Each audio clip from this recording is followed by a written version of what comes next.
My husband Marcus grinned as he loaded his ex-wife's suitcases into our Range Rover. Delilah and I deserve this getaway, Victoria. The beach house will remind us of better times. I smiled sweetly and said nothing, watching them drive away toward our Emerald Coast property. What Marcus didn't know was that I was already there, sitting on the deck with Delilah's new boyfriend Ryan, armed with evidence that would destroy everything Marcus thought he owned. Before we jump back in, tell us where you're tuning in from, and if this story touches you, make sure you're a subscriber, because tomorrow, I've saved something extra special for you. Tell us a duh. The confrontation that followed changed our lives forever, and it was only the beginning of his reckoning. The crystal chandelier in our Westbrook Heights dining room cast dancing shadows across the mahogany table as Marcus spread vacation brochures like a dealer shuffling cards. Our 3 children sat around the table finishing their homework, Nathan hunched over calculus problems, Sophia sketching in her art pad, and Lucas building something elaborate with his engineering blocks. "I've made a decision about the beach house weekend," Marcus announced, his voice carrying that familiar tone of authority that had once impressed me but now felt like nails on a chalkboard. He adjusted his expensive tie, a gesture I recognized as his tell when he was about to deliver news he knew would hurt. "We're all going to Emerald Coast?" Sophia asked hopefully, looking up from her sketch. At 14, she still believed family trips meant time together, memories made in the sugar-white sand where we'd celebrated so many birthdays and anniversaries. Marcus's laugh was sharp and cold. "Not exactly, sweetheart. Delilah and I are going. Alone. We need time to reconnect without—" he gestured vaguely in my direction. "Distractions." The word hit me like a physical blow. Distractions? 17 years of marriage reduced to a single dismissive term. Nathan's pencil stopped moving across his homework. Lucas's blocks scattered as his small hands went still. Even at 11, he understood enough to know something terrible was happening. "What about Mom?" Nathan asked, his 17-year-old voice cracking slightly. He'd inherited my dark eyes and his father's stubborn jaw, and right now, both were working against Marcus. "Your mother has plenty to keep her busy here," Marcus replied, not even looking at me. "Delilah and I have history at that house, real history, before your mother." He paused dramatically. "Before she complicated everything." I sat frozen, watching my children process their father's casual cruelty. The beach house had been my wedding gift from my grandmother, my inheritance, my sanctuary, my contribution to our marriage. Every shell collected on those shores, every sunset watched from that deck, every family barbecue in that kitchen had been orchestrated by me, while Marcus showed up for photos and took credit for the memories. "Daddy," Sophia whispered, her artistic sensitivity making her the first to understand the full implications, "why can't we all go together like we used to?" Marcus leaned back in his chair with theatrical satisfaction. "Because sometimes adults need to remember who they were before they got stuck with responsibilities they never wanted." His eyes found mine across the table. "Delilah understands me in ways that—" he shrugged. "Well, some people are just naturally compatible." The dining room felt suffocating. The walls seemed to close in as I watched my children's faces reflect confusion, hurt, and something else, embarrassment. They were witnessing their mother being publicly dismissed, reduced to an inconvenience in her own home. "But Mom planned all our best trips there," Lucas said quietly, his 11-year-old logic cutting through the adult manipulation. "She knows where everything is. She makes the best pancakes on the deck." "Delilah can make pancakes," Marcus snapped, irritated by his youngest son's unwitting defense of me. "She's actually quite accomplished, unlike some people who think keeping house is an achievement." I felt heat rise in my cheeks. Keeping house, as if the MBA I'd earned while pregnant with Nathan meant nothing, as if the consulting business I'd built and then sacrificed for his career was worthless, as if the financial foundation that supported his every ambition had materialized from thin air. Nathan pushed back from the table abruptly.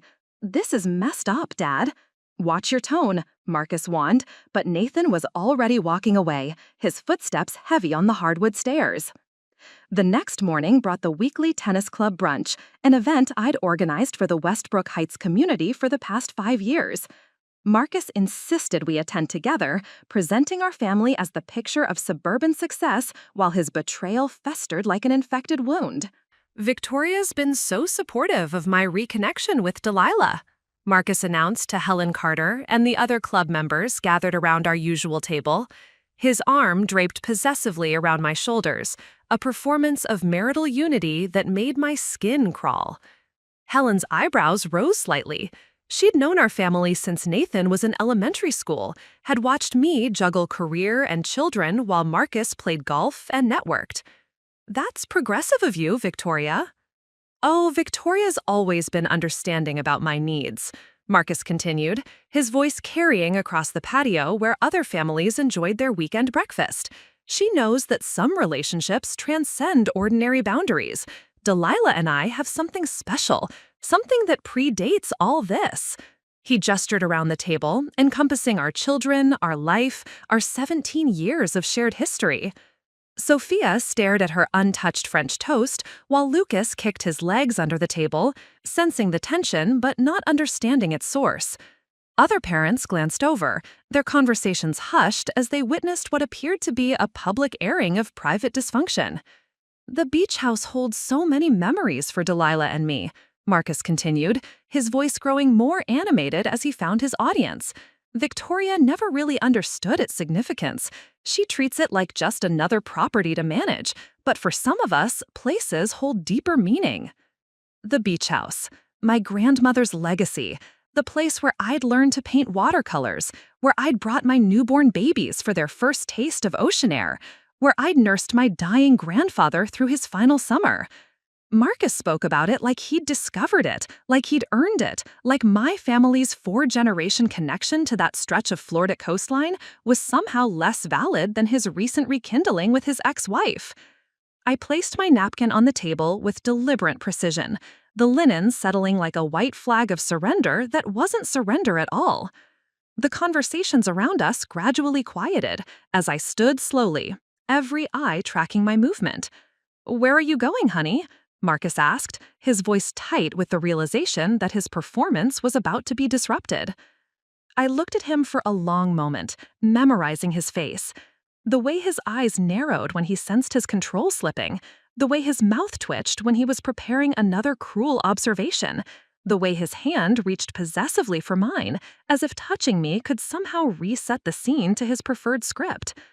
I looked at our children, Sophia's face flushed with secondhand embarrassment, Lucas's confused eyes darting between his parents, Nathan's absence speaking louder than any words could have. Then I looked at Helen and the other parents who'd watched me organize bake sales and coordinate carpools and show up for every school event Marcus was too busy to attend. "I enjoy your brunch," I said quietly, and walked away. My phone started ringing before I reached the parking lot. Marcus's name flashed on the screen again and again as I drove home in silence.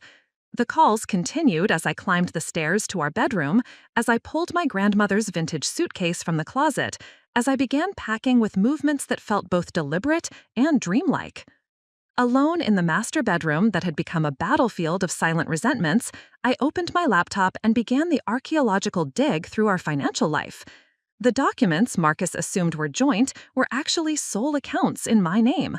The properties he bragged about owning were titled to me for tax advantages he'd never bothered to understand.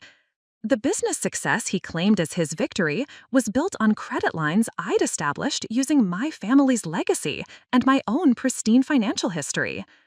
As I scrolled through investment portfolios and property deeds, one document caught my attention: the beach house maintenance records.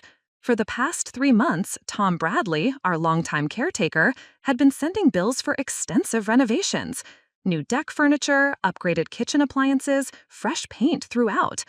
Marcus had been preparing the house for Delilah's visit, spending my money to create the perfect romantic backdrop for their reunion.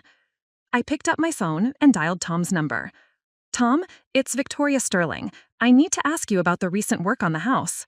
Preparing and narrating this story took us a lot of time, so if you are enjoying it, subscribe to our channel. It means a lot to us. Now back to the story. Oh, Mrs. Sterling, I was wondering when you'd call. Mr. Sterling said you'd approved all the upgrades, but I wanted to double-check about the master bedroom renovation. That's a lot of money to spend without… How much money, Tom? Nearly $30,000, ma'am. New king-size bed, luxury linens, that fancy champagne fridge he insisted on installing. Said it was a surprise for someone special. The someone special wasn't me. I hadn't seen the beach house since Christmas, hadn't approved any renovations, hadn't been consulted about spending that exceeded our annual vacation budget. Marcus had been using my credit lines to create a love nest for his ex-wife, spending my inheritance to recapture their lost romance. But as I stared at the financial evidence of his betrayal, an idea began forming. A plan that would require precision, timing, and one crucial phone call to someone Marcus had never bothered to consider in his grand romantic scheme. I scrolled through my contacts until I found the number Delilah had given me 6 months ago during Nathan's graduation party. We talked briefly about her new relationship, how happy she was to finally be moving forward after her messy divorce from Marcus, how grateful she was that I'd been so gracious about maintaining civility for the children's sake. Delilah had no idea her ex-husband was planning to use her for his midlife crisis. But her new boyfriend Ryan, the successful architect she'd been glowing about, might be very interested to learn about Marcus's romantic ambitions. I dialed the number and waited, my heart racing as the call connected. Ryan Hayes speaking. Ryan, this is Victoria Sterling, Delilah's ex-husband's current wife. I think we need to talk. The conversation with Ryan Hayes lasted 3 hours and changed everything. What started as a tentative phone call became a detailed strategy session between two people who'd been blindsided by the same manipulative man, just at different times in his life. Delilah has no idea, Ryan said, his architect's methodical mind processing the implications. She thinks Marcus has moved on completely. She's been worried about telling him about us because she doesn't want to disrupt the kids' lives. I laughed bitterly, staring out at the moonlit neighborhood where Marcus was probably sleeping soundly, dreaming of his romantic beach weekend. Marcus never considers the kids unless there's an audience to witness his fatherly performance. Ryan's voice carried a professional edge, the same tone I imagined he used when presenting building plans to skeptical clients. So he's planning to surprise her with this beach house invitation? Tomorrow morning, he's going to call her and present it as a chance to reconnect for the children's sake. He'll make it sound noble, like he's putting family healing above his own comfort. I pulled up the maintenance records on my laptop screen. He spent $30,000 preparing the house for her. Your girlfriend's ex-husband is trying to win her back with my money. The silence that followed was pregnant with possibility. Ryan Hayes hadn't built a successful architectural firm by backing down from challenges, and I could hear him calculating angles like he was designing a foundation that would need to support significant weight. What exactly are you proposing, Victoria? I'm proposing we both be there when they arrive. I'm proposing Delilah learns the truth about what Marcus is really offering, and you get to see firsthand what kind of man tries to steal back his ex-wife using his current wife's inheritance. By midnight, our plan was in motion. I transferred funds to cover Ryan's immediate travel expenses and booked 2 suites at the Emerald Coast Resort, close enough to the beach house for quick access, but distant enough to maintain the element of surprise. While Ryan arranged emergency leave from his Denver firm, I began the systematic dismantling of Marcus's financial safety net. The automatic payments that sustained Marcus's lifestyle, his lease on the BMW, his membership at the country club, his monthly massage therapy sessions, were quietly redirected to accounts he couldn't access. I moved methodically through our shared financial obligations, separating his assumed entitlements from my actual assets. At 6:47 a.m., Marcus's alarm clock woke him for his morning run. By 6:52 a.m., his gym membership card was declined at the club entrance. The desk attendant, someone I'd known for years through various charity events, gave him the news with professional courtesy tinged with curiosity. "I'm sorry, Mr. Sterling, but there seems to be an issue with your account. Perhaps you could contact your bank?" Marcus called me from the parking lot, his voice tight with confusion and nascent anger. I let it ring while I sipped coffee in the Tampa airport, waiting for my flight to the Emerald Coast. Ryan sat across from me, reviewing architectural magazines with the calm focus of someone accustomed to complex projects. "This is just the beginning," I told him, as my phone buzzed with Marcus's 15th call attempt. "He's going to spend the morning discovering that his entire lifestyle exists at my discretion." Marcus's credit card was declined at the gas station where he always filled up before long drives. The automatic car wash subscription I'd maintained for 2 years suddenly required manual payment. His favorite coffee shop, where he held informal business meetings and impressed potential clients, couldn't process his usual order. By 10 a.m., when Marcus had planned to make his romantic gesture toward Delilah, he was instead sitting in his driveway making frantic calls to customer service departments that couldn't explain why his accounts showed insufficient funds. While Marcus dealt with his financial confusion, I sent carefully crafted messages to the people who mattered. The first went to Tom Bradley, our beach house caretaker, with explicit instructions about the weekend's actual arrangements. "Tom, this is Victoria. I'll be arriving at the house this afternoon with a guest. Mr. Sterling may also arrive with someone, but I want you to understand that I am the property owner, and any decisions about access or arrangements go through me directly." Tom's response was immediate and relieved. "Thank you for clarifying, Mrs. Sterling. I was uncomfortable with some of Mr. Sterling's requests about privacy and key access. It didn't seem right, given the circumstances." The second message went to Helen Carter, my tennis club friend who'd witnessed yesterday's humiliating brunch performance. "Helen, I wanted you to know that Marcus's comments yesterday don't reflect our actual situation. I'll be taking some time to evaluate our marriage, and I'd appreciate your discretion regarding any rumors." Helen called within minutes.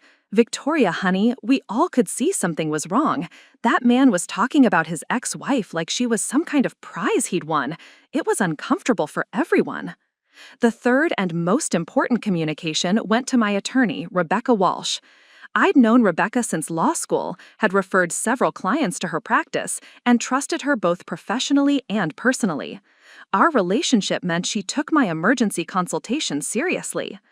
"Rebecca, I need to discuss immediate asset protection and potential separation proceedings." Rebecca's voice sharpened with professional focus. "What's the time frame we're looking at?" "This weekend. I need to ensure that my inheritance and business assets are protected before Marcus realizes what's happening." "Victoria, that's aggressive timing. Are you certain you want to move this quickly?" I looked across the airport seating area where Ryan was making his own calls, probably explaining to Delilah why he needed to travel unexpectedly to Florida. 2 people cleaning up the mess Marcus had created through his selfish manipulation. I've never been more certain of anything in my life. The flight to Emerald Coast gave me time to process the messages that had been accumulating on my phone. Nathan had texted from school, "Mom, Dad's acting weird. He keeps making phone calls and cursing. Are you okay?" Sophia sent a longer message. "Dad told us you're being dramatic about something but won't say what. Lucas is confused and I'm worried. Can you please call me?" Even Lucas, at 11, had sensed the shift in family dynamics. "Mommy, Daddy seems mad but won't tell us why. Are we still a family?" Each message reinforced my certainty that Marcus's cruelty extended beyond our marriage into our children's sense of security. He was willing to destabilize their world to pursue his selfish fantasies, leaving them to wonder what they'd done wrong. Ryan and I landed in Florida at different times, maintaining the appearance of coincidence that would be crucial for our confrontation. He texted when his rental car was secured. "Delilah just called. Marcus invited her for a healing weekend at your beach house. She's confused, but agreed because she thinks it might help the kids if their parents can be friendly." The innocence in Delilah's motivation made Marcus's manipulation even more despicable.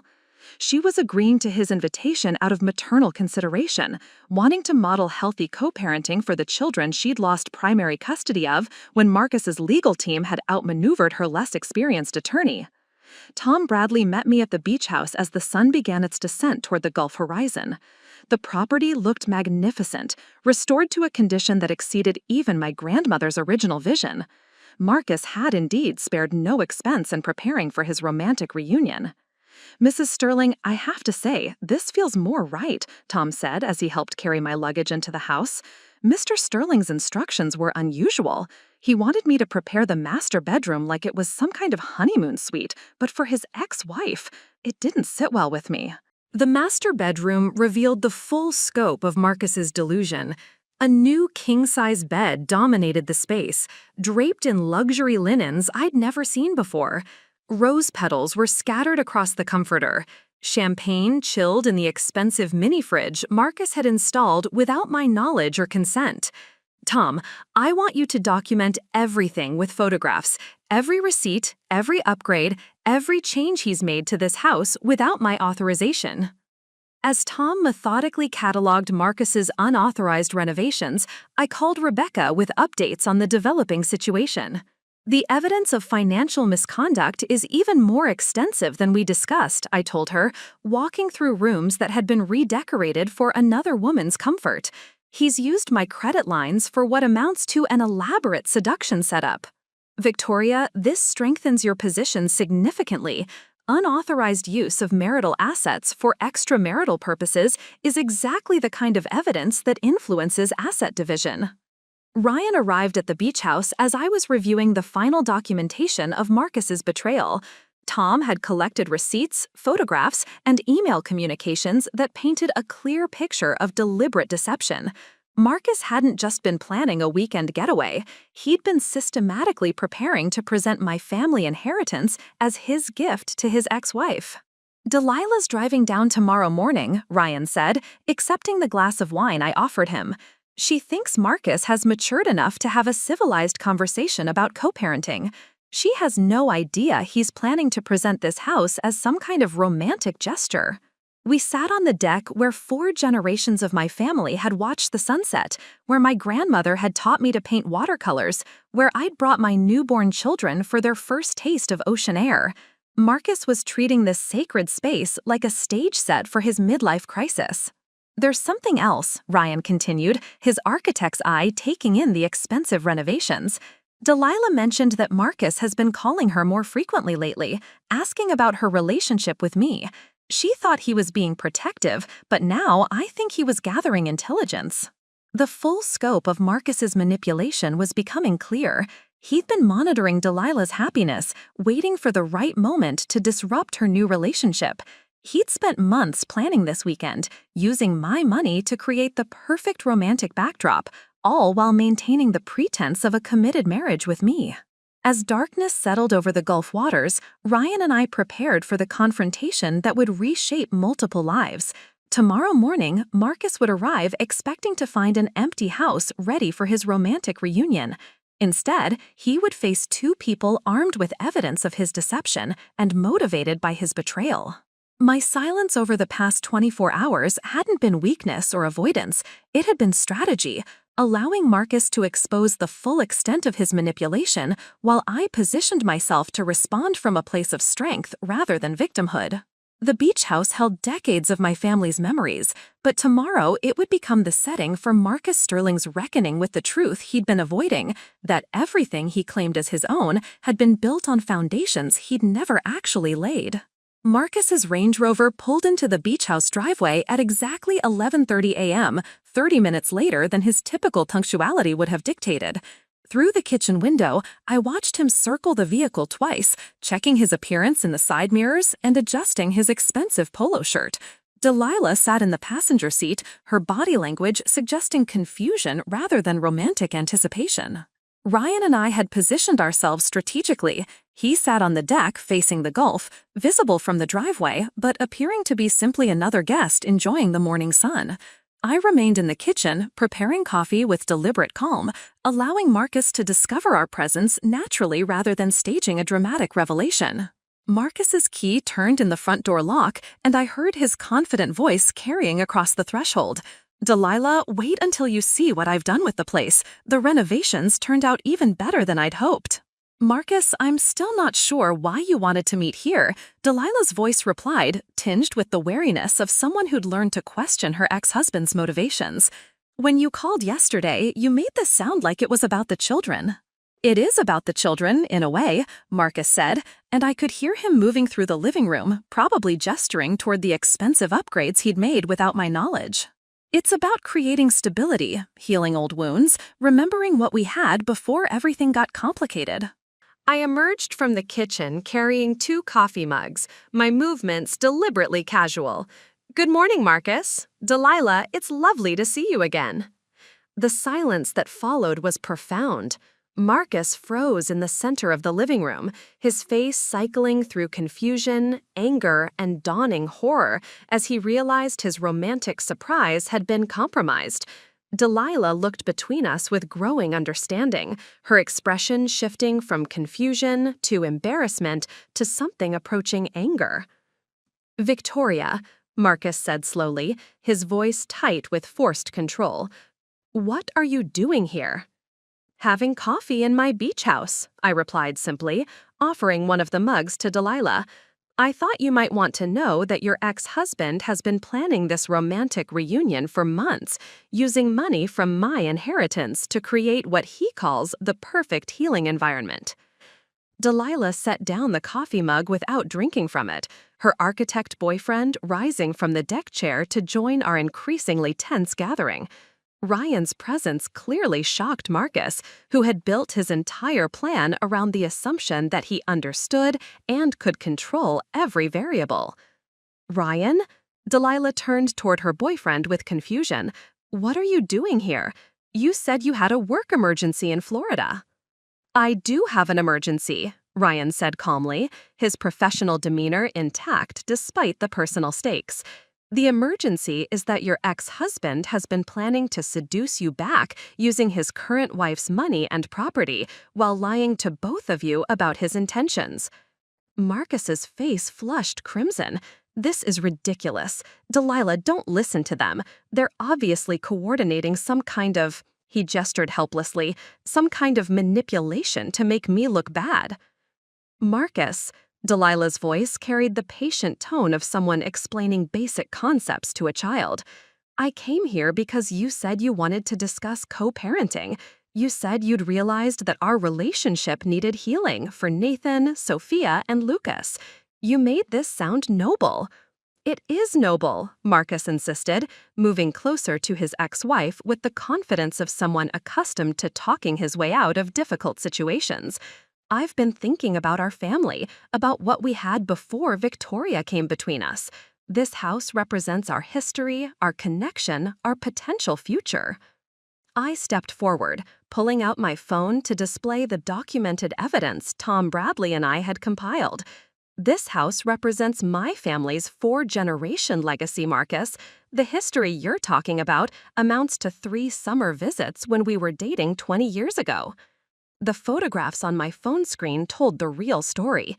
Receipts for renovations charged to my credit cards, email communications with contractors referring to the project as a romantic surprise, purchase orders for champagne, rose petals, and luxury linens intended to create what Marcus had described to vendors as the perfect reconciliation setting. Delilah studied the evidence with the careful attention of someone who'd learned to examine her ex-husband's claims for hidden manipulation.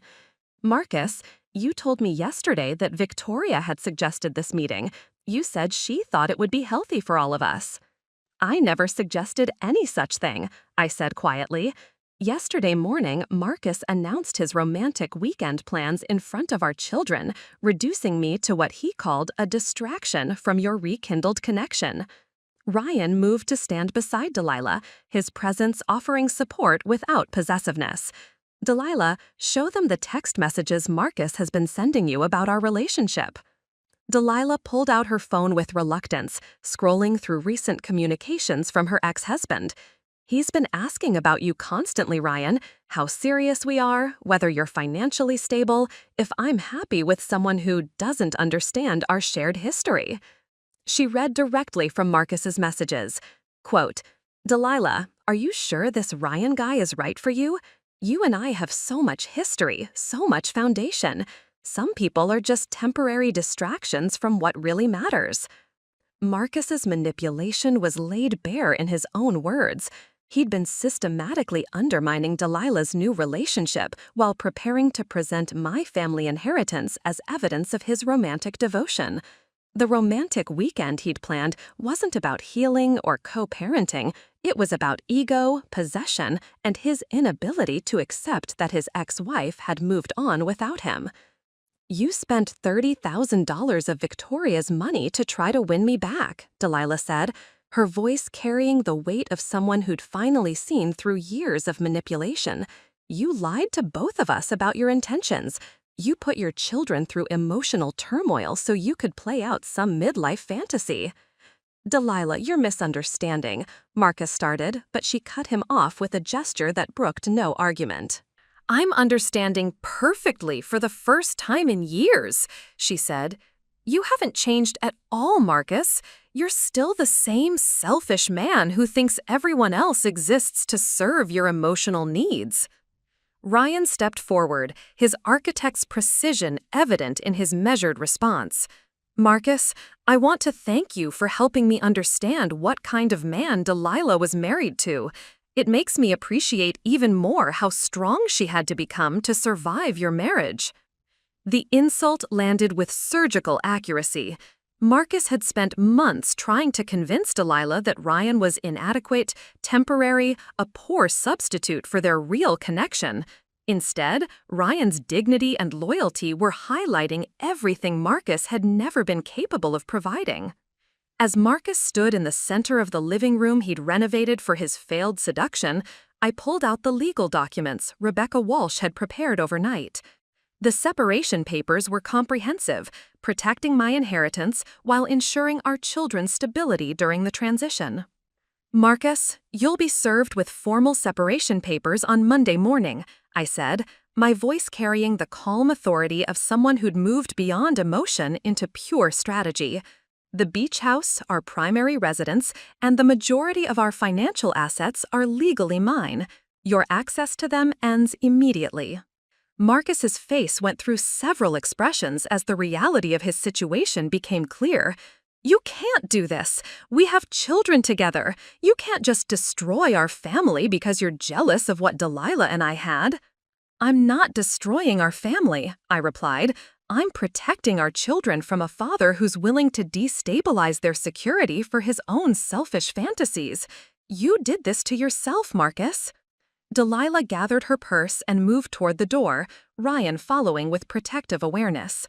"Victoria, I'm so sorry. I had no idea he was using me to hurt you." "You have nothing to apologize for," I told her sincerely. "You were trying to be a good co-parent. He was trying to manipulate both of us." As they prepared to leave, Delilah turned back to Marcus with something approaching pity. "The children will ask why their parents can't even be in the same room anymore. What are you going to tell them?" Marcus had no answer. For the first time in our entire relationship, his ability to spin reality to match his preferences had completely failed him.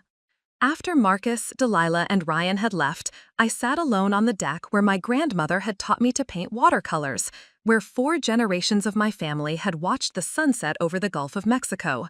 The house felt peaceful for the first time in months, no longer contaminated by Marcus's manipulation and lies. My phone rang with a call from Nathan. "Mom, Dad came home and he's packing suitcases. He won't tell us what's happening. Are you coming home?" "I'm coming home tomorrow, sweetheart. We'll all sit down together and talk about what happens next."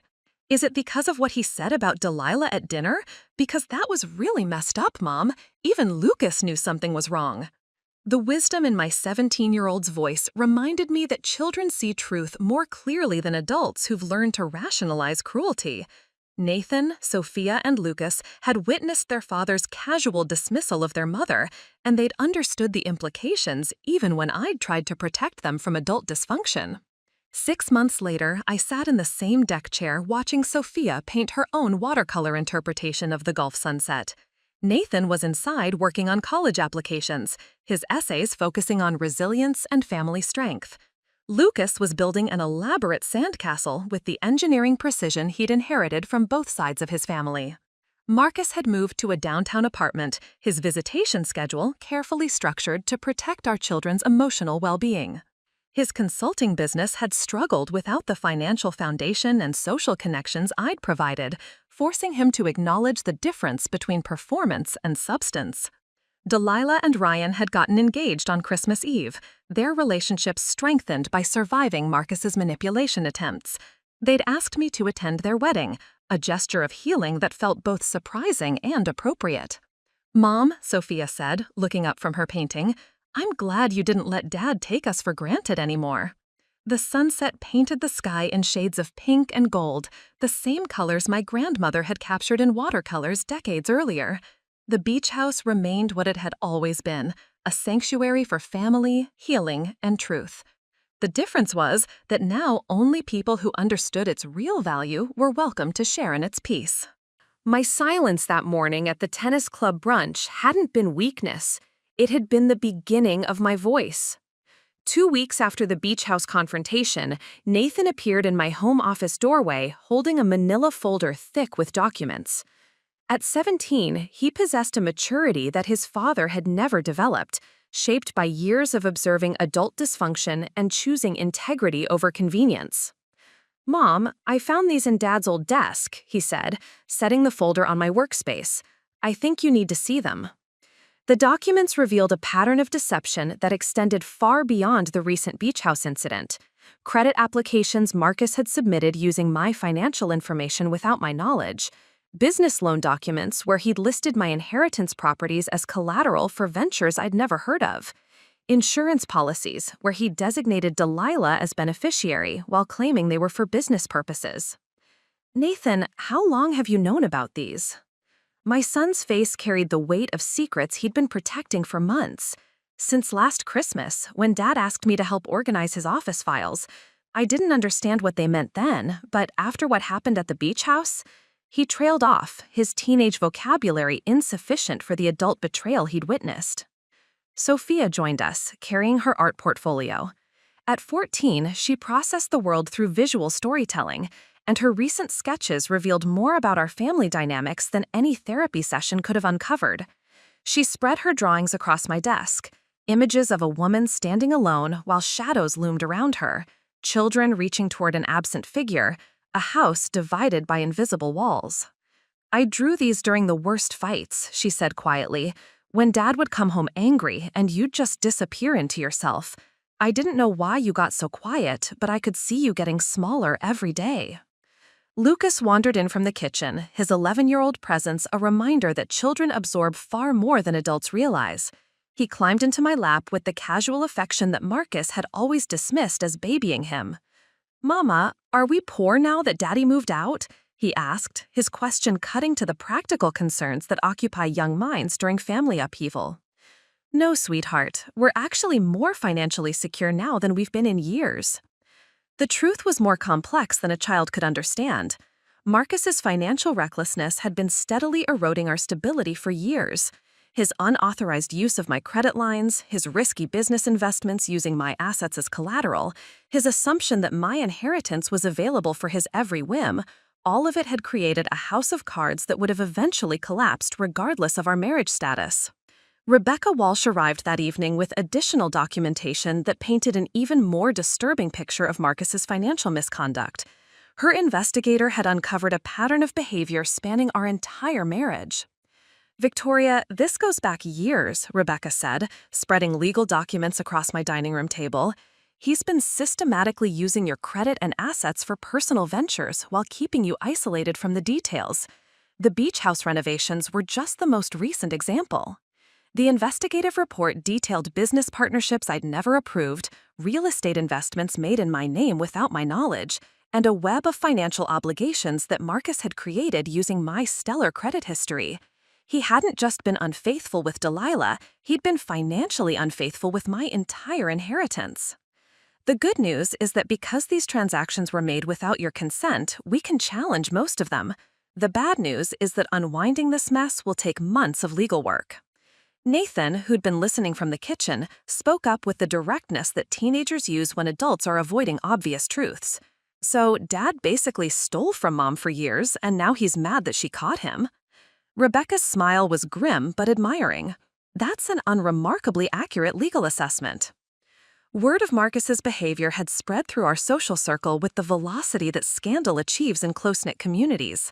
Helen Carter called with updates from the tennis club, where Marcus's membership had been quietly suspended after his dues check bounced twice. Honestly, Victoria, people are saying they always suspected something. Remember how he'd always insist on separate checks at group dinners?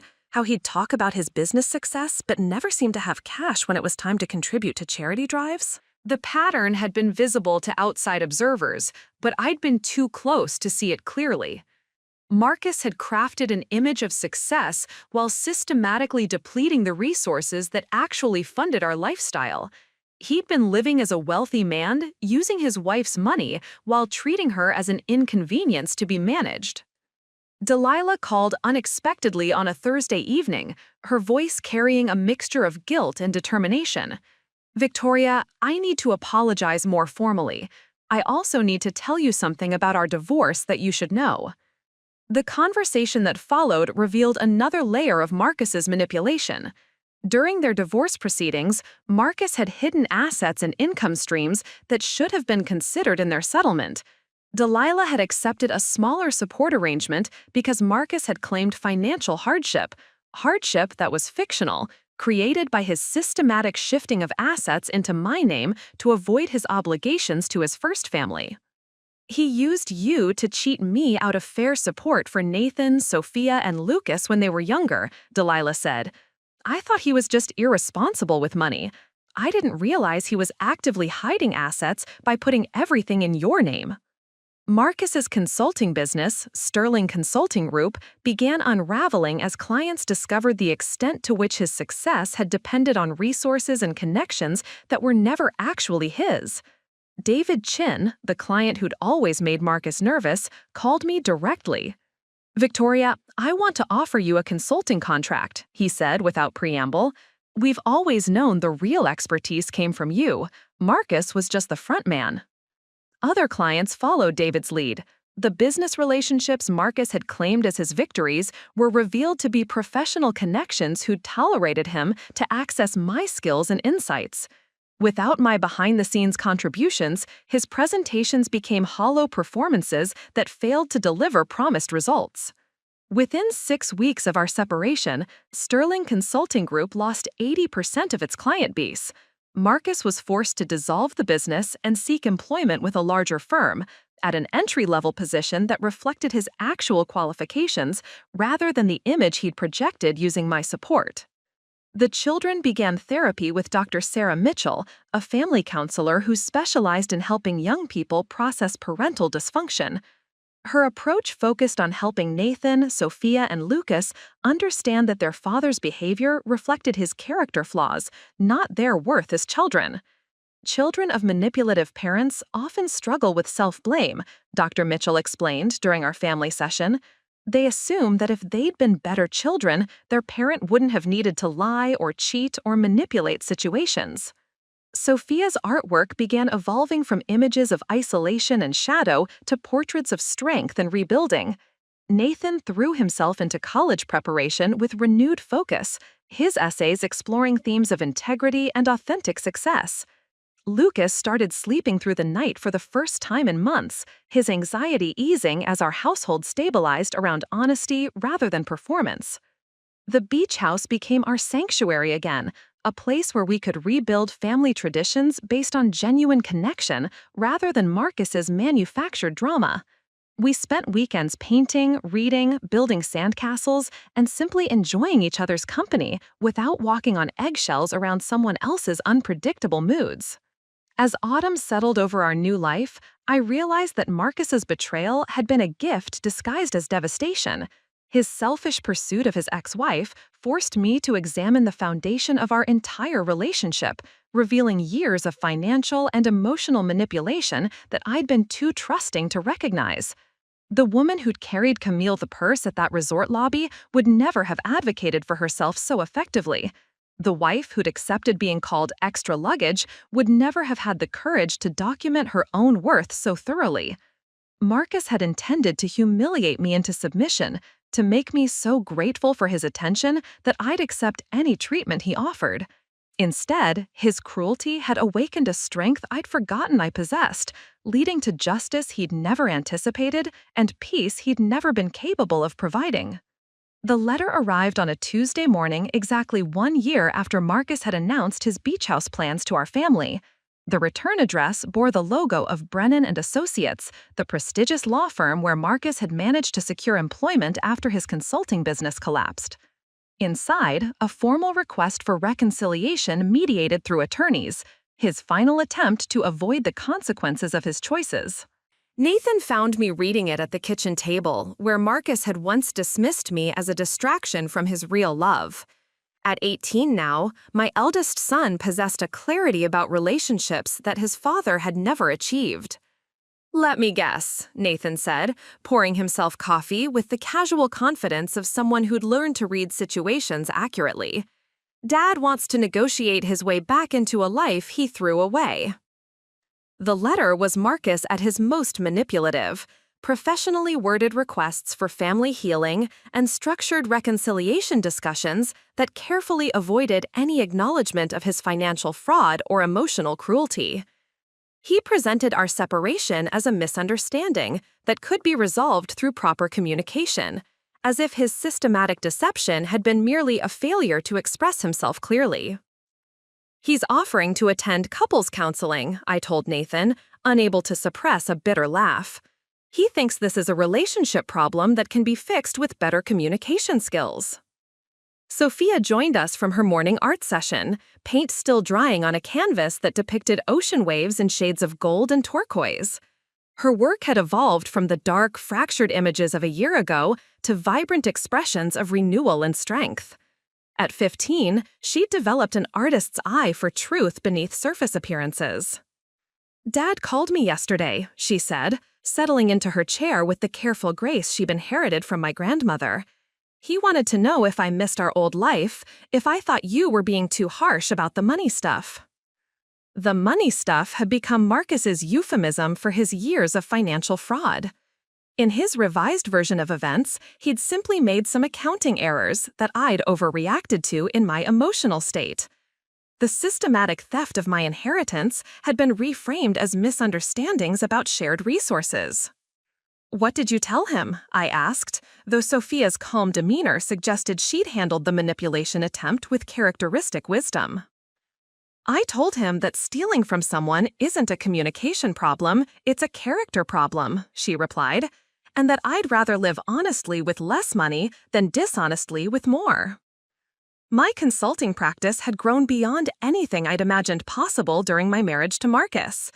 Without his need to be the visible face of every client relationship, I'd been able to develop authentic professional connections based on competence rather than performance. The office I'd rented in downtown Westbrook Heights hummed with activity as I managed projects for clients who respected my expertise rather than tolerating it.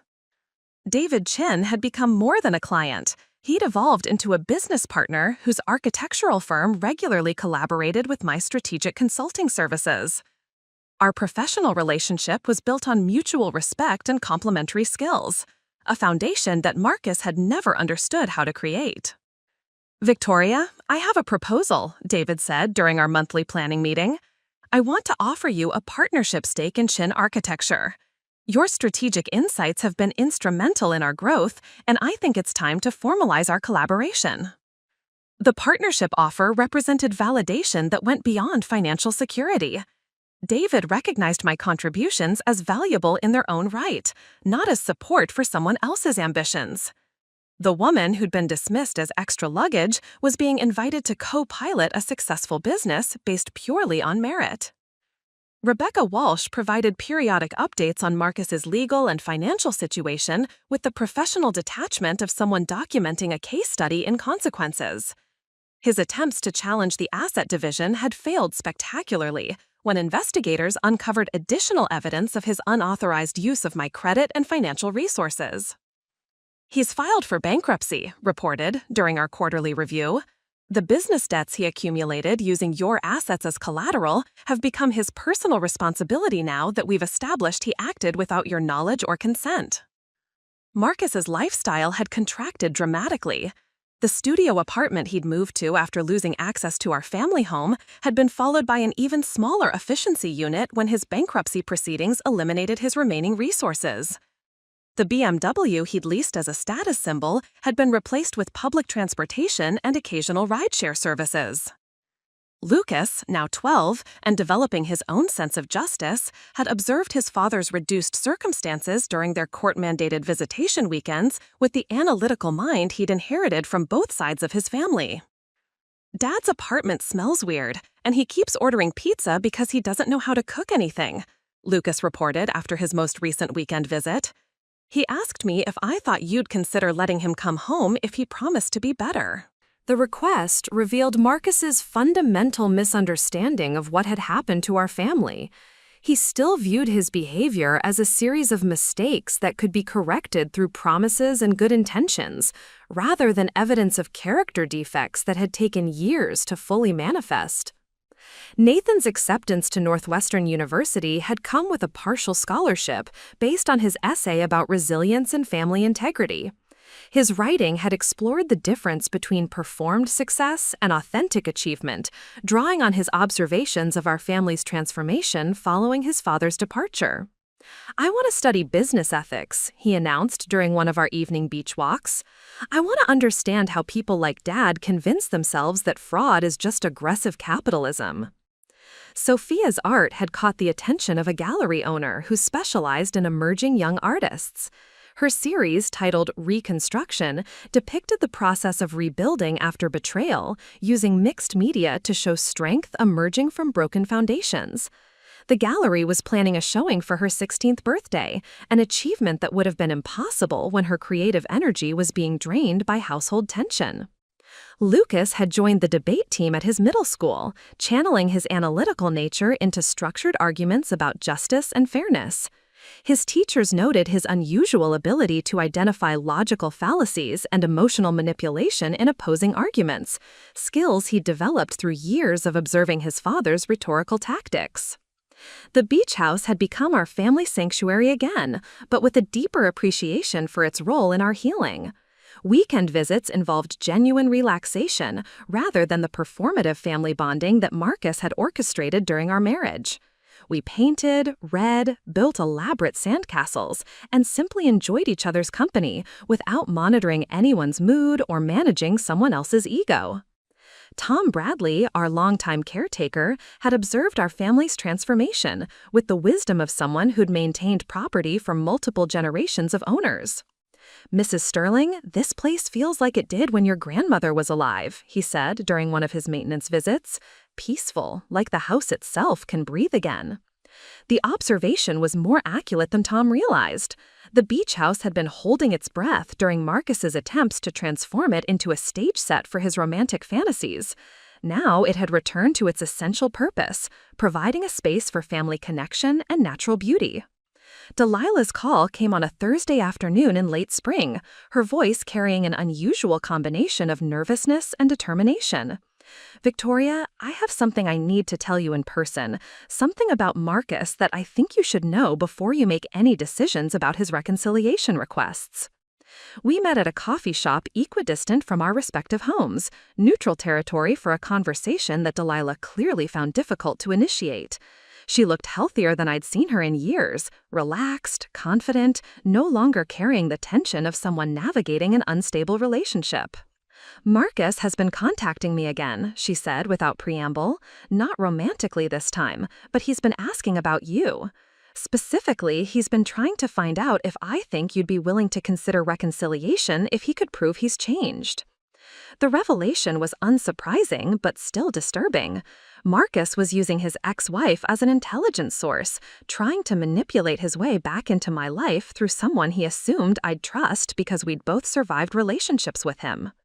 Delilah shifted uncomfortably in her coffee shop chair, her engagement ring catching the afternoon light as she twisted it nervously around her finger. Victoria, there's more.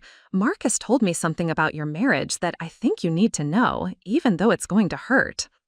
She pulled out her phone and scrolled to a text message thread that made my stomach clench with recognition. Marcus's manipulative communication style was unmistakable. The casual cruelty disguised as friendly concern, the way he planted seeds of doubt while maintaining plausible deniability.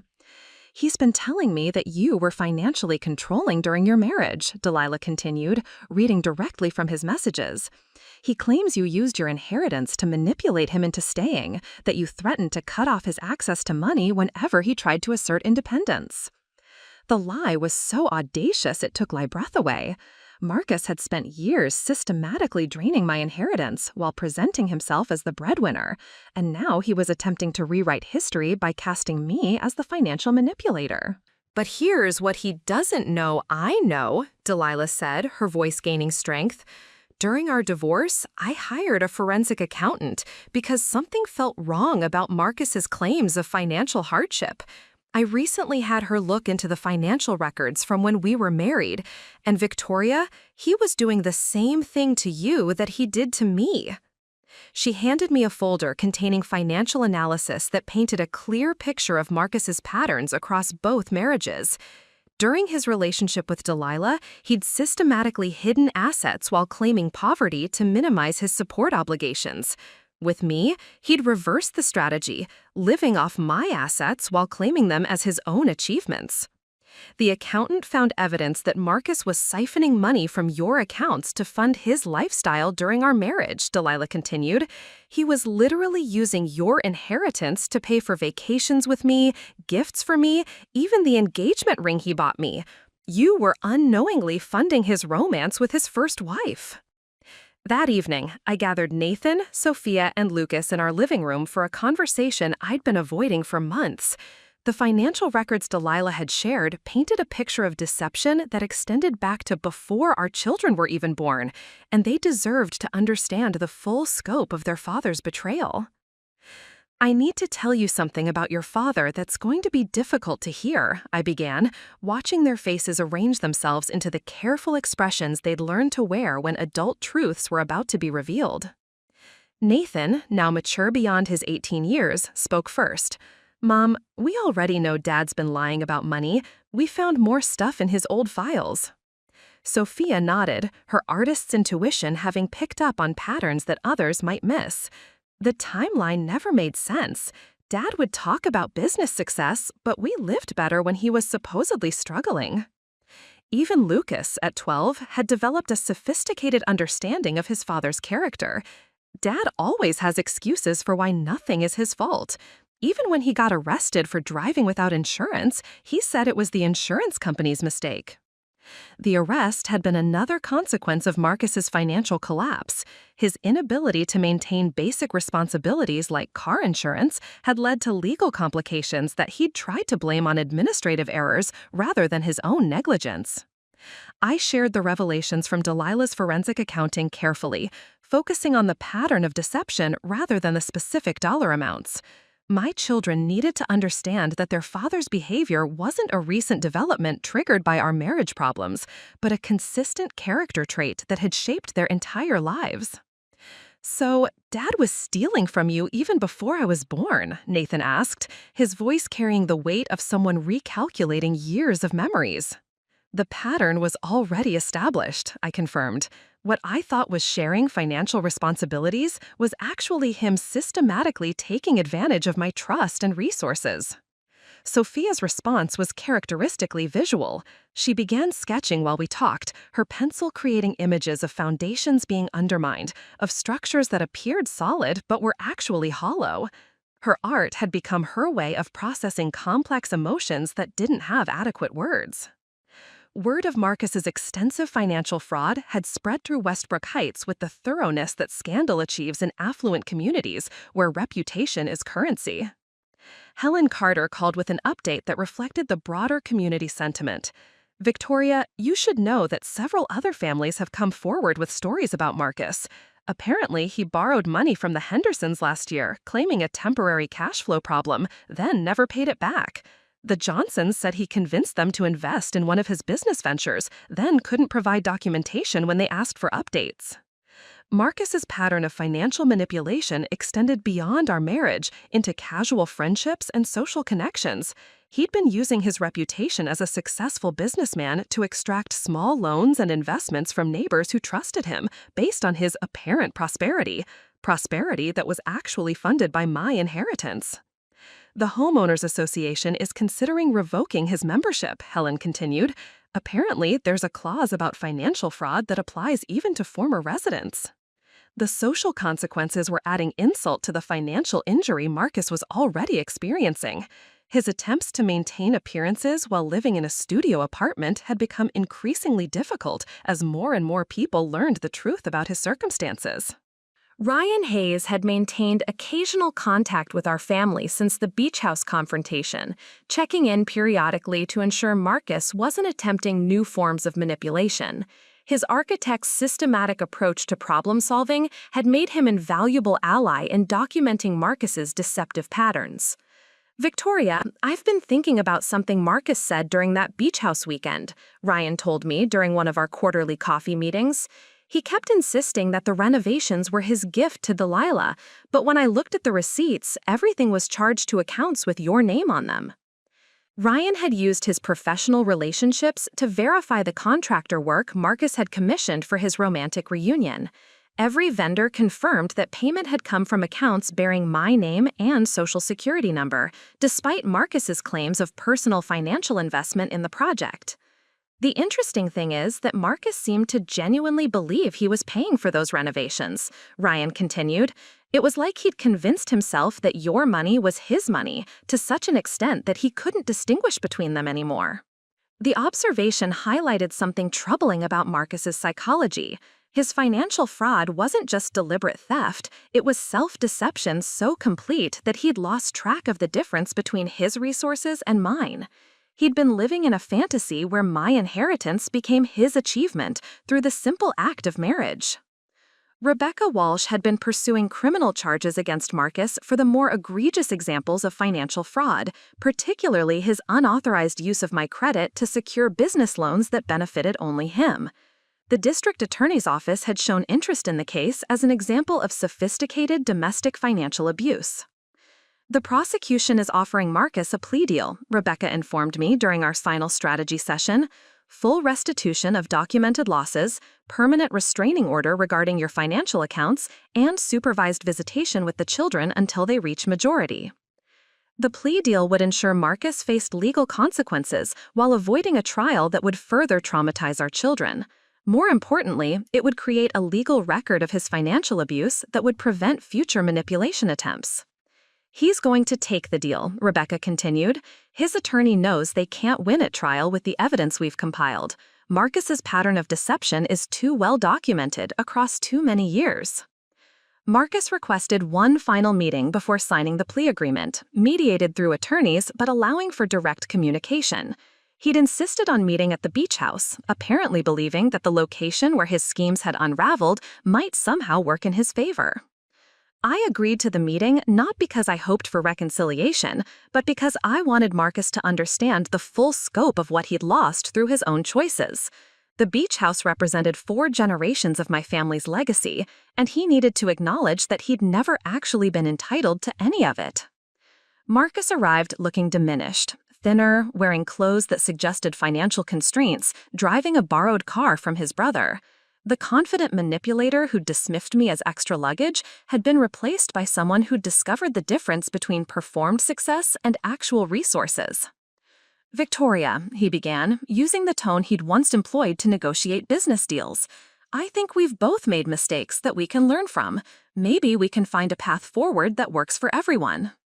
The familiar pattern of his manipulation was still present, but it no longer had the power to confuse or intimidate me. I'd learned to recognize his rhetorical techniques, and more importantly, I'd learned to trust my own perceptions over his alternative interpretations of reality. "Marcus," I said, my voice carrying the calm authority of someone who'd moved beyond anger into clarity, "there are no mistakes here. There are choices you made consistently over 20 years and consequences that followed naturally from those choices." He shifted uncomfortably in the deck chair where my grandmother had once taught me to paint watercolors, his presence a jarring note in a space that had returned to peace. The Gulf waters stretched endlessly behind him, indifferent to his attempts to rewrite history through better presentation. "I know I made errors in judgment," he continued, employing the passive language he'd perfected for avoiding responsibility. "But Victoria, we built something together. We have children together. Surely that counts for something." The irony wasn't lost on me. Marcus was sitting in a house I'd inherited, surrounded by renovations he'd paid for with my money, asking me to consider what we'd built together. Even his final plea was based on assets he'd never actually contributed to acquiring. "We did build something together," I agreed. "We built a family where 3 children learned to walk on eggshells around their father's moods. We built a marriage where I provided all the financial stability while you took all the credit. We built a life where you spent years planning to leave me for your ex-wife, using resources you'd stolen from my inheritance." Marcus's face flushed with the familiar anger he displayed whenever his version of events was challenged with factual evidence. "That's not how it happened, Victoria. You're being vindictive, rewriting history to make me look bad." "I don't need to rewrite anything, Marcus. The financial records speak for themselves. The legal documents speak for themselves. Your own text messages to Delilah speak for themselves." I pulled out the folder Rebecca had prepared containing the complete documentation of his financial fraud. 20 years of systematic deception laid out in spreadsheets, bank records, and legal filings. The evidence wasn't emotional or subjective. It was mathematical proof of his betrayal. "Your children know the truth now," I continued. "Nathan understands why you were never available for his games or school events. You were too busy managing the fiction of your success. Sophia understands why our house always felt tense. She was absorbing the stress of your constant manipulation. Lucas understands why you moved out, because you chose your fantasies over your family." For the first time in our entire relationship, Marcus seemed to truly see the scope of what he'd destroyed. The confident manipulator who dismissed me as extra luggage was confronting the reality that he'd been the unnecessary burden in our family equation. "They'll forgive me eventually," he said, but his voice lacked conviction. Children always forgive their parents. "Forgiveness and trust are different things, Marcus. Nathan is 18 and making his own choices about whether to maintain a relationship with you. Sophia is 15 and old enough to recognize manipulation when she sees it. Lucas is 12 and asking questions you can't answer honestly." The plea agreement Rebecca had negotiated included supervised visitation until each child reached majority, but Marcus would discover that legal access didn't guarantee emotional connection. His children had learned to evaluate his words against his actions, and the comparison wasn't favorable. "What do you want from me, Victoria?" he asked finally, the question carrying defeat rather than defiance. "I want you to sign the plea agreement and accept responsibility for what you've done. I want you to stop trying to manipulate your way back into a life you threw away. I want you to leave my family in peace." Marcus signed the legal documents that afternoon, his signature sealing the end of our marriage and his formal acknowledgement of financial fraud. The plea agreement ensured restitution, though the amount would take years for him to repay, given his diminished circumstances. As he prepared to leave the beach house for the final time, Marcus paused at the front door with the expression of someone who'd finally understood the magnitude of his losses. "I never meant for things to end this way," he said quietly. "You meant for things with you having both your ex-wife and my inheritance," I replied. "The only thing you didn't plan for was being held accountable for your choices." 2 hours after Marcus's departure, Ryan and Delilah arrived with champagne and congratulations. Their engagement had been strengthened by surviving Marcus's manipulation attempts, and they wanted to celebrate the final resolution of his interference in multiple lives. To new beginnings, Ryan toasted, as we watched the sunset from the deck where my grandmother had painted her watercolors, where my children had taken their first steps on the sand, where 4 generations of my family had found peace. The beach house remained what it had always been, a sanctuary for people who understood its true value. The difference was that now only people who respect its legacy were welcome to share in its tranquility. My silence that morning at the tennis club brunch had been the beginning of my voice. The confrontation at this same beach house had been the completion of my transformation from victim to victor. Marcus had intended to humiliate me into submission, but instead had awakened a strength that would protect my children and honor my family's legacy. The waves continued their eternal rhythm against the shore, indifferent to human drama, but constant in their promise that some things endure beyond individual betrayal. Love endures, truth endures. Justice, when pursued with patience and precision, endures. And peace, once earned through courage and integrity, endures longest of all. The Westbrook Heights Community Newsletter featured a brief article about Marcus Sterling's financial fraud conviction. In a community of fewer than 3,000 families, anonymity was impossible, and the response revealed how many neighbors had been touched by his deception. Helen Carter called with news that surprised no one who truly knew Marcus. The Hendersons confirmed they'd never been repaid the $5,000 they'd loaned him. The Johnsons discovered that investment opportunity he'd presented never actually existed. My children had evolved remarkably during our healing process. Nathan, now at Northwestern studying business ethics, was using our family experience as the foundation for his research on corporate fraud prevention. Sophia's art had progressed from personal healing to social commentary that impressed gallery owners. Lucas, now 13, had developed an unusual ability to detect manipulation and dishonesty that his teachers found both impressive and challenging. "Dad called again," Lucas reported matter-of-factly. "He wanted to know if I missed our old house. I told him that stealing isn't a money disagreement, it's a crime." My consulting practice had grown beyond anything I'd imagined possible during my marriage. The partnership with David Chin's architectural firm had led to municipal contracts, including work with the city of Westbrook Heights on financial oversight policies.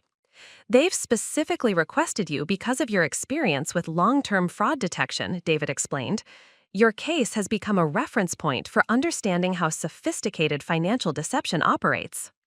Marcus's brother Richard had reached out to apologize for his family's failure to see what Marcus was doing. "He borrowed $15,000 from our parents, claiming you were having financial difficulties and were too proud to ask for help directly," Richard revealed. "We found out after his arrest that you never knew about the loan." Delilah and Ryan's wedding had strengthened their relationship through surviving Marcus's manipulation attempts.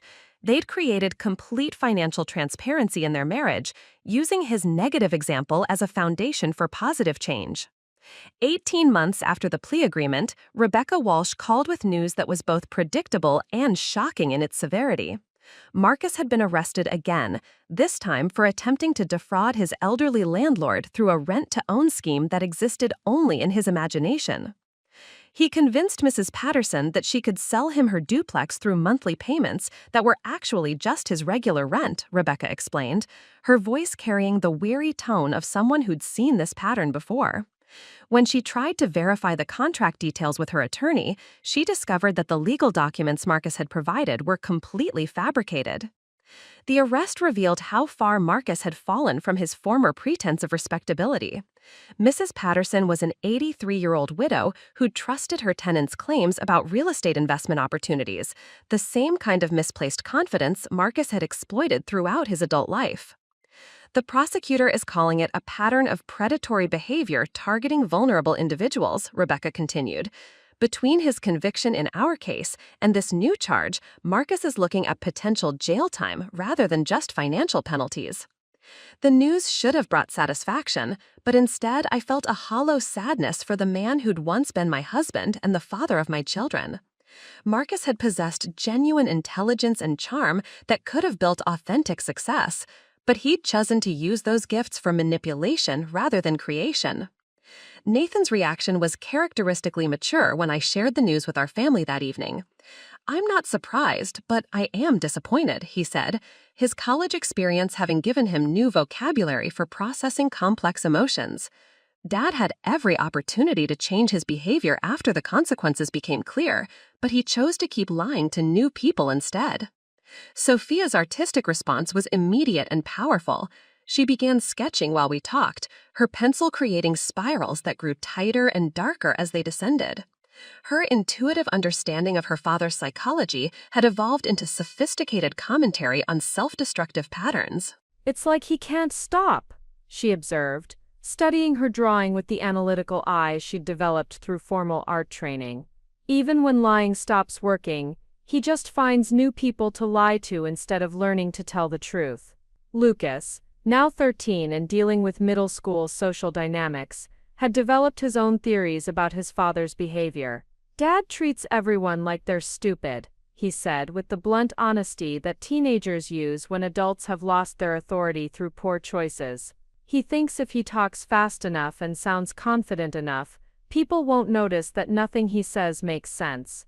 My work with the city of Westbrook Heights had expanded into a consulting contract that addressed municipal financial oversight across 3 neighboring communities. The reputation I'd built through surviving and exposing Marcus's fraud had become a professional asset, establishing me as an expert in detecting and preventing sophisticated financial manipulation. "Victoria, your recommendations have already prevented 2 potential fraud schemes," the city manager reported during our quarterly review. "The oversight protocols you designed caught irregularities that our previous auditing system would have missed entirely." The professional success felt meaningful because it was built on genuine expertise rather than performance or networking. I'd learned to identify financial deception through painful personal experience, and now that knowledge was protecting other families from similar betrayal. David Chin had proposed expanding our partnership into a full-scale consulting firm that specialized in forensic financial analysis for both public and private clients. The business model would combine his architectural expertise with my fraud detection skills, creating something unique in our regional market. "We're seeing increased demand for professionals who understand how financial manipulation operates within trusted relationships," David explained during our partnership planning session. "Your experience with long-term domestic fraud gives you insights that traditional accountants and auditors often miss." Nathan's sophomore year at Northwestern had included a research project on corporate fraud prevention that drew heavily on his family's experience without violating our privacy.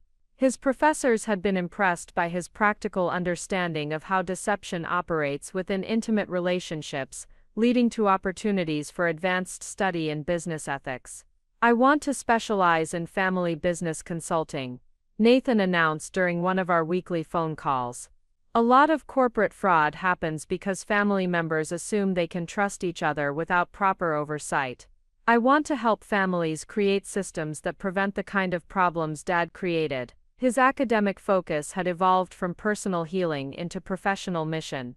Nathan was transforming his father's betrayal into expertise that could protect other families from similar destruction. Sophia's art had caught the attention of college recruiters who specialized in identifying talented high school students. Her portfolio demonstrated technical skill combined with emotional depth that suggested significant potential for advanced artistic education.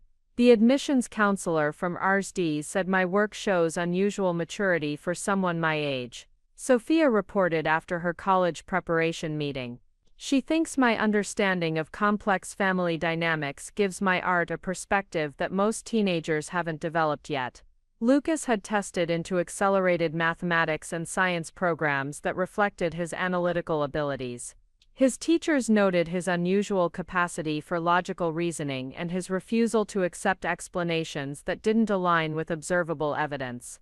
Lucas approaches every problem like he's investigating a crime, his algebra teacher told me during parent conferences. He wants to see the proof behind every formula, the logic behind every theorem. It's impressive but sometimes challenging for classroom management. The forensic accountant who'd helped document Marcus's financial fraud had begun using our case as a teaching example in her professional training seminars. The patterns Marcus had exhibited were apparently common enough that other financial professionals needed to understand how such systematic deception operated within families.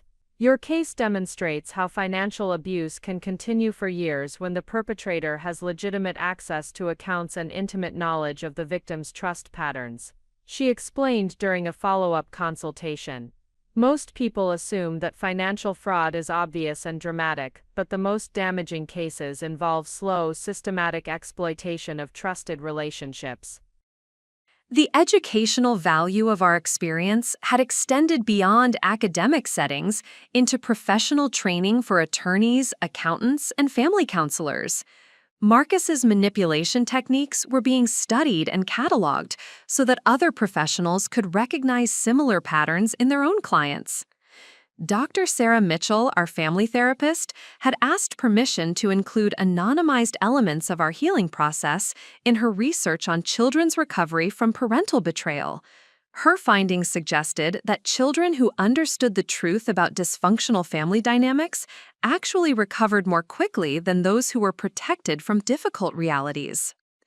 Your children's emotional growth has exceeded typical recovery timelines because they were allowed to process the truth rather than being asked to maintain protective illusions, Dr. Mitchell explained during our final family session. Their ability to trust their own perceptions was preserved, which is crucial for developing healthy future relationships. The Sterling Family Foundation emerged from a simple realization during Nathan's junior year presentation on ethical business practices. We could transform Marcus's restitution payments and my consulting profits into educational opportunities that prevented similar suffering for other families. I love that Dad's fraud money will be used to teach people how to avoid fraud, Sophia observed with characteristic poetic justice. It's like turning poison into medicine. The Foundation's first scholarship recipients revealed how widespread domestic financial abuse actually was. Maria Santos from University of Florida had grown up watching her stepfather systematically drain her mother's inheritance. James Chen from Georgetown had witnessed his grandfather's exploitation by adult children who'd convinced him to transfer property ownership. Nathan's internship with the FBI's White-Collar Crime Division provided disturbing insights into how common domestic financial abuse was. The agents here say it's one of the most underreported crimes in America, he reported. Most victims never pursue legal action because they don't realize what's happening is actually criminal. Sophia's art exhibition had evolved into a community event, drawing visitors from surrounding cities. Her series Reconstruction depicted rebuilding trust after systematic deception, while Lucas's science fair project analyzed statistical patterns in financial fraud cases. The consulting firm David and I had established was receiving recognition from professional organizations specializing in fraud prevention. The National Association of Fraud Examiners wants to feature our firm in their annual conference, David announced, noting their interest in my methodology for detecting long-term domestic financial abuse. Amanda Patterson's phone call came unexpectedly, her voice carrying both gratitude and determination. As Mrs. Patterson's granddaughter, she wanted to thank me for exposing Marcus's pattern of behavior, but had protected her grandmother from losing her home to his fabricated rent-to-own scheme. Grandma Eleanor told me about your case before she passed, Amanda explained. She said that if you hadn't exposed his behavior, she never would have thought to verify his legal documents. You saved her house. Mrs. Patterson had left a letter expressing hope that other families would be protected by the precedent our case had established. Her death, hastened by the stress of nearly falling victim to Marcus's sophisticated fraud, added urgency to our prevention work. The Foundation's scholarship recipients had formed an informal network of students who understood financial abuse through personal experience. Their research projects reflected deep commitment to preventing the suffering their own families had endured. Nathan's FBI work had contributed to federal guidelines for investigating domestic financial abuse. The patterns are so consistent, he explained. Isolation from financial decisions, gradual control over assets, false narratives about financial stress. Dad's playbook is standard operating procedure for financial predators.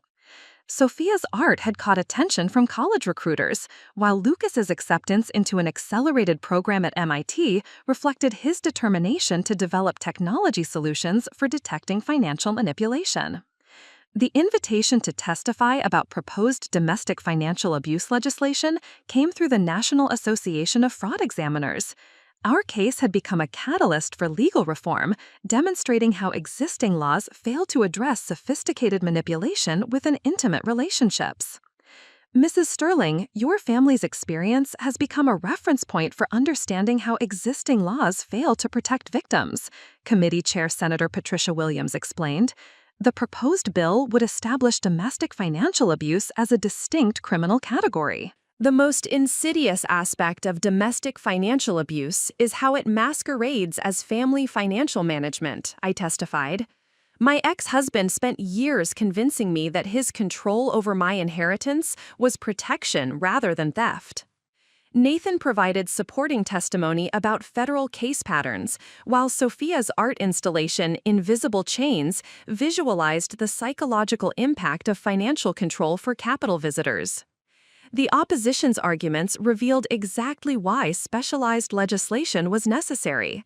Defense attorneys conflated legitimate financial disagreements with systematic deception, demonstrating how traditional legal frameworks failed to distinguish between normal marital stress and criminal manipulation. Marcus's continued legal harassment from jail, filing frivolous motions and appeals, illustrated the ongoing impact of his manipulative behavior even after conviction. Northwestern University's graduation ceremony took place on a brilliant May morning that seemed designed for celebrating new beginnings. Nathan walked across the stage to receive his degree in business ethics with summa cum laude honors, his thesis on domestic financial abuse prevention having earned recognition from the university's business school as outstanding undergraduate research. "Mom, I've been accepted to the FBI's Financial Crimes Training Program," Nathan announced during the graduation reception, his voice carrying the quiet confidence of someone who'd found their professional calling. "They want me to specialize in domestic financial abuse cases because of my research background and personal understanding of how these crimes operate." The FBI position represented validation of Nathan's transformation from victim to advocate. His childhood experience with his father's manipulation had evolved into expertise that would protect other families from similar betrayal. The Bureau specifically valued his ability to recognize manipulation techniques that might not be obvious to investigators without personal experience. Delilah and Ryan attended the graduation ceremony, their presence reflecting how our extended family had evolved beyond Marcus's manipulation into genuine mutual support. Their own children, now toddlers, would grow up understanding healthy financial relationships rather than the secrecy and control that had characterized their parents' previous experiences. "Nathan's achievement feels like justice," Delilah observed during the reception dinner. "Marcus tried to destroy your family's future, but instead his behavior motivated Nathan to build a career protecting other families. It's poetic justice on a generational scale." Sophia's acceptance to Rhode Island School of Design came with a full scholarship based on her portfolio's powerful commentary on family dynamics and recovery from trauma. Her artistic development had progressed from personal healing to social advocacy, using visual storytelling to communicate complex psychological concepts. "I want to focus on art therapy and social justice," Sophia explained as we toured the RISD campus together. "My work has shown me how art can help people process experiences that are too complex for words alone. I want to develop programs that help families heal from financial abuse and other forms of manipulation." Her senior art exhibition at Westbrook Heights High School had drawn visitors from surrounding states who'd heard about her sophisticated exploration of trust, betrayal, and reconstruction.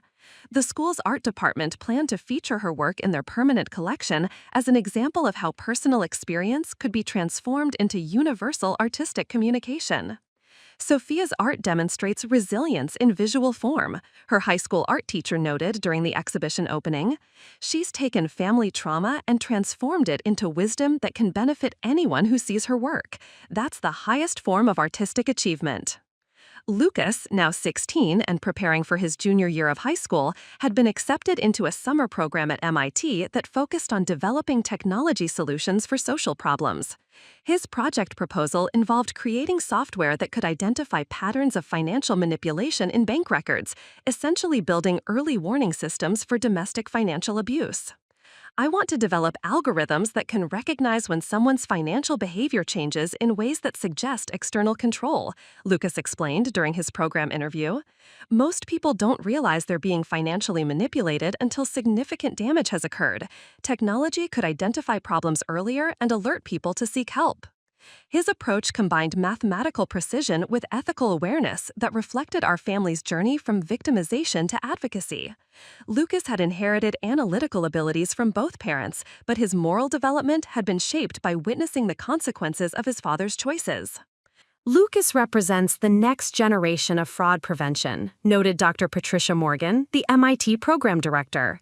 He understands both the technical and human aspects of financial manipulation, which is crucial for developing effective technological solutions.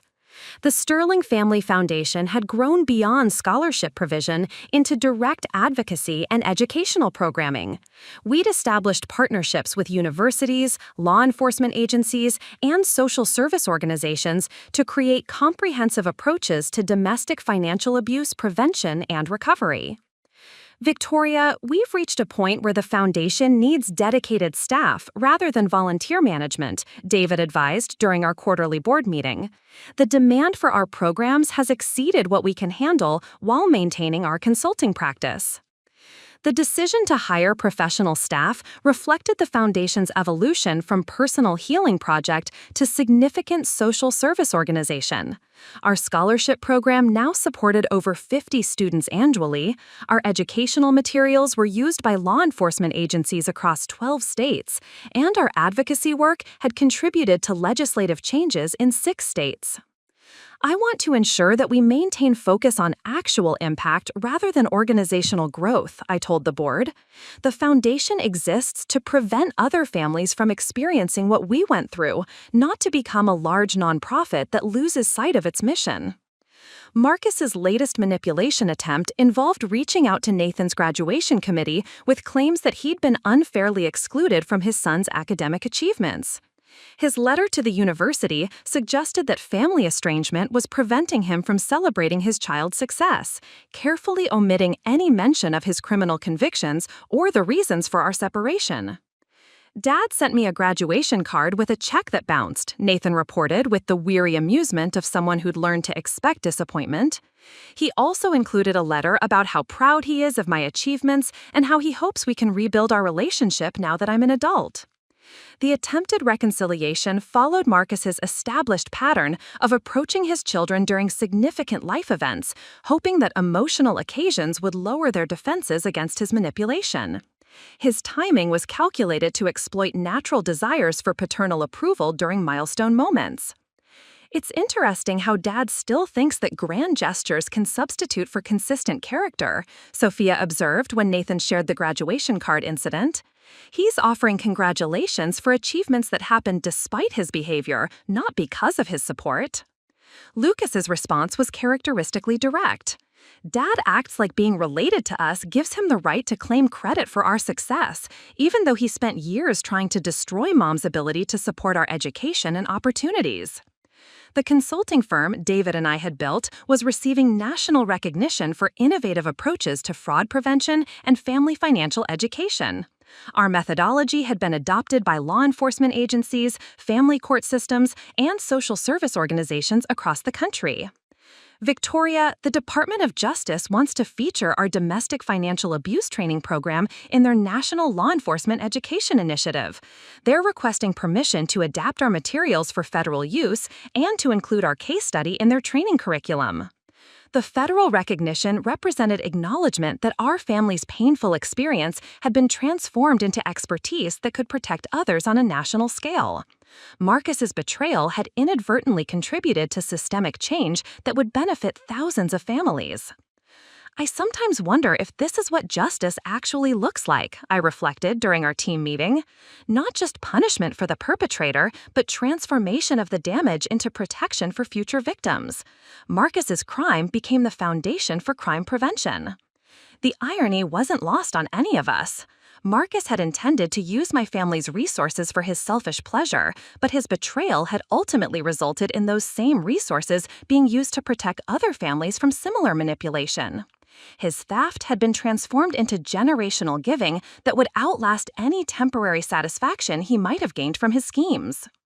The Hart Senate Office Building hosted my testimony before the Senate Judiciary Subcommittee on federal domestic financial abuse legislation. Our case had contributed to legislative changes in 14 states, and now bipartisan support existed for national standards.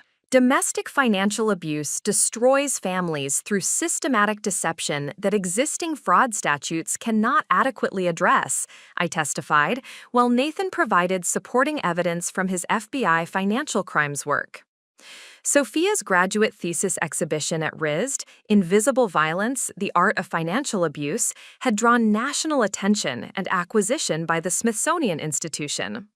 Lucas's software for detecting financial manipulation patterns showed 94% accuracy and attracted interest from major banks. The Sterling Family Foundation had evolved into a national organization supporting over 200 students annually, with educational materials used by law enforcement and social service organizations across the country. Marcus's final downfall came through creating a fake charity that solicited donations for domestic violence prevention while using funds for personal expenses. The 5-year federal prison sentence effectively ended his ability to manipulate new victims. Dad's fake charity used photos from actual domestic violence organizations without permission, Nathan reported. He was literally stealing survivor stories to enable his own fraudulent fundraising. The children's responses reflected complete emotional separation from their father's choices. They no longer felt responsible for his actions, having learned to distinguish between family loyalty and enabling destructive behavior. The dedication ceremony for the Eleanor Patterson Memorial Garden took place on a perfect October morning at our beach house, the same deck where Marcus had signed his final plea agreement, and where our family had found peace after years of manipulation and betrayal. The garden honored Mrs. Patterson and other elderly victims of financial fraud, funded by the Sterling Family Foundation and designed by Ryan Hayes as his contribution to fraud prevention advocacy. Amanda Patterson spoke at the dedication, her voice carrying the strength of someone who'd transformed grief into purpose. Grandma Eleanor would be amazed to see how exposing one man's fraud has protected so many other families. She always said that the best response to cruelty is creating something beautiful that outlasts the damage. The memorial garden featured native coastal plants chosen for their resilience and beauty, surrounding a granite bench inscribed with words Mrs. Patterson had written before her death. Trust carefully, love wisely, and never let someone else's weakness diminish your own strength. Nathan attended the ceremony in his FBI dress uniform, his career having advanced to supervising a national task force on domestic financial abuse. His work had contributed to over 300 prosecutions and recovered millions of dollars for victims nationwide. Mrs. Patterson's case was one of the first I worked on as a new agent, Nathan addressed the gathered crowd. It taught me that financial fraud isn't just about money, it's about the destruction of trust that enables healthy communities to function. Sophia's latest art installation surrounded the memorial garden, titled Resilience in Bloom. The pieces depicted the process of healing and growth that followed exposure to manipulation, using organic forms that suggest both fragility and strength. Art has the power to transform pain into wisdom, Sophia explained to the documentary crew filming the dedication. This garden represents what's possible when people choose healing over bitterness, growth over revenge. Lucas, now a senior at MIT, had developed the technological framework for a national database that tracked patterns of financial elder abuse. His algorithms had been adopted by federal agencies and were protecting vulnerable populations across the country. Technology can't replace human judgment, but it can provide early warning systems that help people recognize manipulation before significant damage occurs, Lucas told the assembled advocates and family members. As the memorial ceremony concluded and guests mingled on the beach house deck, I found myself reflecting on the decade-long journey from victim to advocate. The women who'd been dismissed as extra luggage had become someone whose expertise protected families nationwide from the kind of manipulation she'd survived. Marcus remained in federal prison, his parole date still 3 years away. His children sent him birthday cards out of basic human decency, but they'd built lives that had no room for his manipulation or self-pity. They'd learned to love the parts of themselves that came from him while rejecting the behaviors that had caused so much damage. The beach house had returned to its essential purpose as a sanctuary for family connection and healing.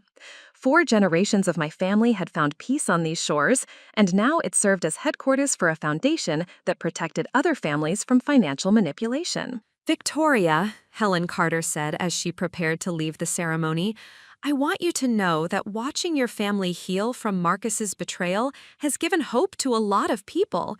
You've shown that it's possible to transform terrible experiences into something protective and beautiful. The observation captured something essential about our journey. We hadn't simply survived Marcus's manipulation, we'd transformed it into wisdom that protected others. His intended destruction had become the foundation for generational healing that would outlast any temporary satisfaction he'd gained from his schemes. The Gulf waves continued their eternal rhythm against the shore, indifferent to human drama, but constant in their promise that some things endure beyond individual betrayal. Love endures, truth endures. Justice, when pursued with patience and precision, endures longest of all. Up next, you've got 2 more standout stories right on your screen. If this one hit the mark, you won't want to pass these up. Just click and check them out. And don't forget to subscribe and turn on the notification bell so you don't miss any upload from us.